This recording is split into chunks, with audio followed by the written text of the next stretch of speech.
Os sintomas do coronavírus são parecidos com o da gripe comum: febre, dores de cabeça e no corpo, coriza e insuficiência respiratória grave. Ou seja, a pessoa com o vírus tem dificuldades para respirar. Essa espécie de vírus foi descoberta nos anos 1960 e pode ter sofrido mutação quando foi detectada na China, no mês de dezembro do ano passado.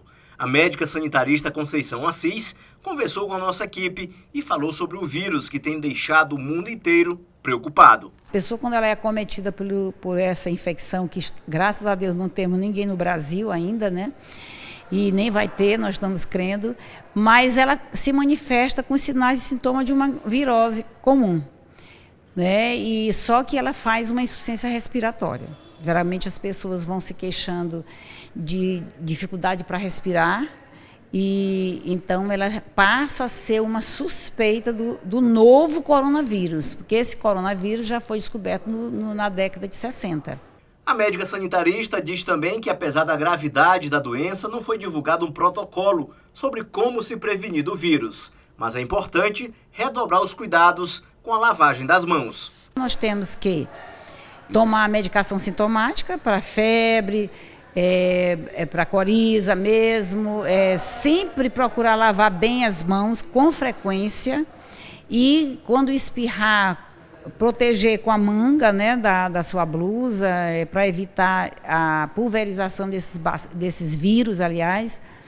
E no mais é isso, repouso até que seja, e procurar também o seu posto de saúde, o centro de saúde, para que ele seja dentro dos sinais e sintomas, se ele pode ser enquadrado como suspeito. Daí, se ele for suspeito, enquadrado como suspeito, ele será dirigido para os hospitais que já estão reservados aqui em São Luís para acolher esses pacientes suspeitos. Foram confirmadas 564 mortes na China até a última quarta-feira, uma morte nas Filipinas e mais de 28 mil casos confirmados na China.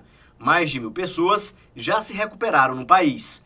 Mais de 200 casos foram confirmados em outros 24 países. No Brasil, de acordo com o Ministério da Saúde, 9 casos suspeitos estão sendo investigados.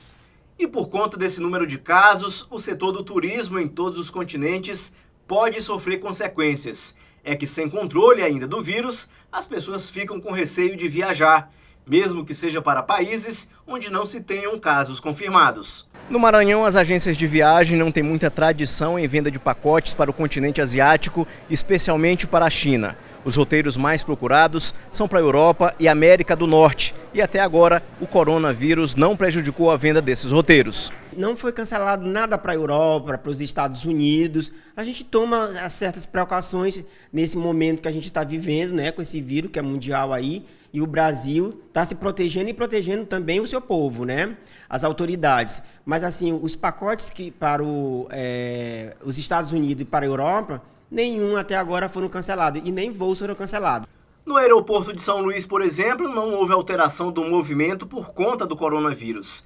Este médico pernambucano, por exemplo, tem feito as viagens normalmente quando precisa e diz que as pessoas precisam ter cautela em relação às informações compartilhadas sobre a doença. O ser humano, ele tende por natureza a valorizar o caos, né? E aí acaba que essas notícias, elas às vezes são propagadas de um ambiente não propício, né? E que acaba gerando esse estresse, porque você vê muita notícia em relação a isso, mas pouca notícia, por exemplo, de um hospital de contingenciamento na China de 1.000 leitos construídos em 10 dias, né? Ou seja, toda uma ação, um bloqueio total daquela região, daquela cidade, os países deslocando equipes médicas e aeronaves para retirar seus habitantes, botando esses habitantes em quarentenas nos seus países, ou seja, toda uma mobilização.